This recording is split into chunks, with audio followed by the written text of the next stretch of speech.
Monsieur le chef du deuxième groupe d'opposition. Monsieur le Président, depuis son arrivée au pouvoir il y a 23 mois, le premier ministre a augmenté les impôts, les taxes, les tarifs des Québécois en moyenne de 1 500 $ par famille. Or, il y a un groupe, par contre, qui bénéficie de baisses d'impôts perpétuelles, ce sont les médecins. Les médecins, depuis 2007, ont le droit de s'incorporer et, par conséquent, sauvent des milliers de dollars, plusieurs milliers de dollars par année d'impôts. Qui était le ministre de la Santé lorsque cette permission leur a été accordée? L'actuel premier ministre. Qui était le chef syndical? L'actuel ministre de la Santé. Monsieur le Président, prenons l'exemple d'une infirmière qui travaille sur un étage avec un médecin, avec les mêmes patients. L'infirmière n'a pas le droit à l'exemption fiscale, donc de s'incorporer, mais le médecin y a droit. Où est la justice? Quelle différence y a-t-il? Est-ce que c'est l'avantage du sarrau? Monsieur le Président, les médecins ont des revenus garantis, payés par le gouvernement. Ils ne devraient pas avoir le droit de s'incorporer. Le ministre de la Santé a dit qu'il ne comprenait pas ça, que lui, il n'en était pas question. Tantôt, le premier ministre a dit qu'il était ouvert, que ce n'était pas immuable. Est-ce qu'il peut s'engager aujourd'hui à retirer le droit d'incorporation aux médecins? Monsieur le premier ministre. Monsieur le Président, quand on dit qu'on est ouvert à un débat rationnel et informé sur la question. Alors, je vais me permettre de revenir à la racine de ce qu'il mentionne. C'est un sujet important. Il faut savoir que c'est une loi qui a été déposée alors qu'il était lui-même au gouvernement du Québec, qui permettait l'incorporation de plusieurs professions.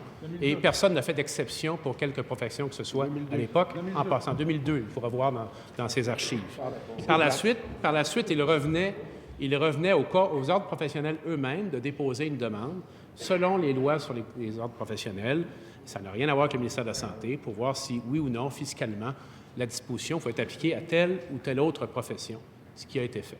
Alors, ceci étant dit, la comparaison qu'il fait avec d'autres professionnels, il faut la faire de façon complète. Et je ne suis pas là pour défendre les médecins. Moi, je ne pratique plus la médecine depuis 2003. Et non, j'aurais peut-être dû, ça aurait peut-être été mieux pour moi, pour mon comptable, peut-être, là, mais on ne peut pas dire que c'est très avantageux pour moi. S'il vous plaît. Monsieur le premier ministre. Je me sens très loin de cette question pour des raisons évidentes. Mais lorsqu'il parle d'autres professionnels, il doit également mentionner qu'il y a d'autres professionnels de la santé qui, comme les médecins, ne sont pas des employés du réseau de la santé, ce qui est le cas de l'infirmière dont il parle, mais des professionnels indépendants, audioprothésistes et autres, qui peuvent, dans le cadre des paiements publics qu'ils reçoivent, procéder à des incorporations. Alors moi, je pense que le débat peut être fait, doit être fait, la discussion peut être faite, mais sur une base d'équité puis sur une base rationnelle, en remontant l'histoire au début, alors que lui-même a participé aux premières briques de l'édifice. Première complémentaire, Monsieur le chef, deuxième groupe d'opposition. Oui.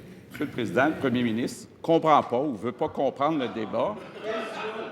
En 2002, on a dit qu'il y a des professionnels qui vont pouvoir s'incorporer. Il n'a jamais été question que des professionnels qui ont des revenus garantis à vie par le gouvernement, comme les médecins, puissent pouvoir s'incorporer. C'est lui qui a mis ça en place en 2007. Monsieur le Président, un médecin spécialiste comme lui ou comme le ministre de la Santé gagne 410 000 $ par année. Son salaire a augmenté de 70 %. Monsieur le premier ministre. Monsieur le Président, les larmes viennent peut-être en attendant les chiffres mentionnés. Je peux l'assurer que depuis que je suis en politique, ce n'est pas le genre de revenu que j'ai touché. Maintenant, ceci dit, puis il le fait lui-même, lui aussi fait de la politique comme tous et chacun d'entre nous, avec des degrés de sacrifice personnel qu'on connaît et qui varient selon les individus. Mais je veux quand même lui rappeler, encore une fois, que lorsque son gouvernement a déposé cette loi, il n'a pas fait d'exception pour les médecins. Ces faits étaient bien connus, ce qu'il dit là. Personne n'a marqué dans la loi du Parti québécois, sauf les médecins.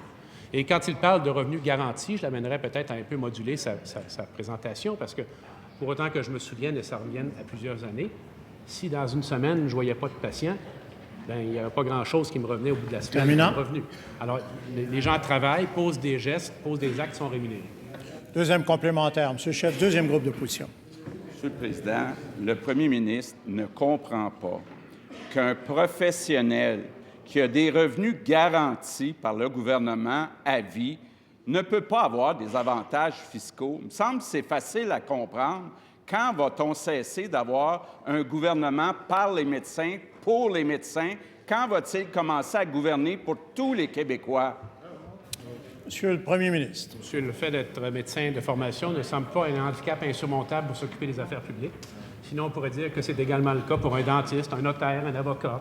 Je ne pense pas qu'il n'y a pas lieu de traiter les professions différemment selon qu'on parle d'une ou de l'autre. Encore une fois, les médecins, oui, bien sûr, voient des patients.